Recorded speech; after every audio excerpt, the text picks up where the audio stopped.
So why all the waiting for cars? Well, it's what the industry likes to call a perfect storm. No, not that kind of storm. The car industry is going through a lot right now. Just imagine if you had to change jobs, move house, and you suddenly got divorced all at the same time. Well, in car terms, that's the extent of the challenges they're dealing with. First up, factories had to shut down for the pandemic, and they weren't making cars, but people still wanted to buy them. And that led to a bit of a backlog. When those factories opened up again, they then found there weren't enough parts to actually make the cars with. The next big issue is chips. No, not those kind of chips, microchips. During the pandemic, there was a huge surge in orders for things like laptops and printers, bread makers, everything that we needed as we moved to working from home and just spending more time at home. This wiped out existing stocks of the chips, and then the factories around the world were asked to produce more, except they couldn't because many of them were forced to close because of the pandemic. So an electric car like this one uses, wait for it, around 3,000 semiconductor chips compared to an average of around 300 used in a petrol or diesel powered car. So you can see where the issue lies. And the tragic situation with the war in the Ukraine is also a challenge, as many car makers source parts for their cars from there. And China has also just had another lockdown after a coronavirus outbreak, which has restricted supply of parts from there too. And indeed, some complete cars like the Polestar 2 and various MGs. To give you an idea of the scale of the problem, Ford has stopped taking orders for the Fiesta. Now, this is a car that has been in the top 10 sellers list since the 1970s, and now Ford simply can't build them. It's pretty crazy. Some car makers have been forced to change the specs of their cars to reduce the number of parts they're using. So you might find your heated seat doesn't heat, or your wireless phone charger is actually just a shelf. There's also been a lot of special edition announcements too, which actually aren't that special at all. So rather than add equipment, they're actually taking it away.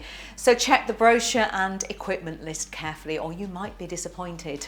So that's the supply side, but the issues have also coincided with a massive surge for electric cars as drivers realise the cost savings they can make when they switch. It means you either have to wait or get quite clever if you want to buy a new electric car.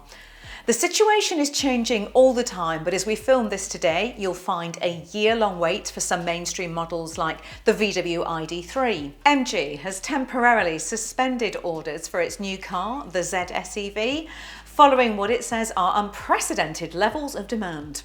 And there are plenty of other car makers in the same position. To find a car in a hurry, you're going to have to make some compromises on the model or the spec and really do some searching. Over at electrifying.com, we regularly update a list of the waiting times, and we can also give you some top tips to help you find the cars with the shortest queues.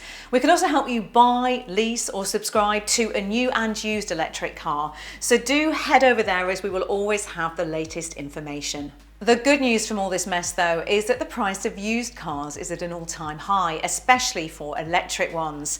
If you bought a popular model this time last year, the chances are it will be worth at least what you paid for it even now. So if you want to trade it in for a new car, it will cost you less to change. If you used a PCP scheme to buy your latest car, you'll probably find it's worth far more than the balloon payment predicted. So don't just hand it back. Do your sums to make sure that you're not missing out.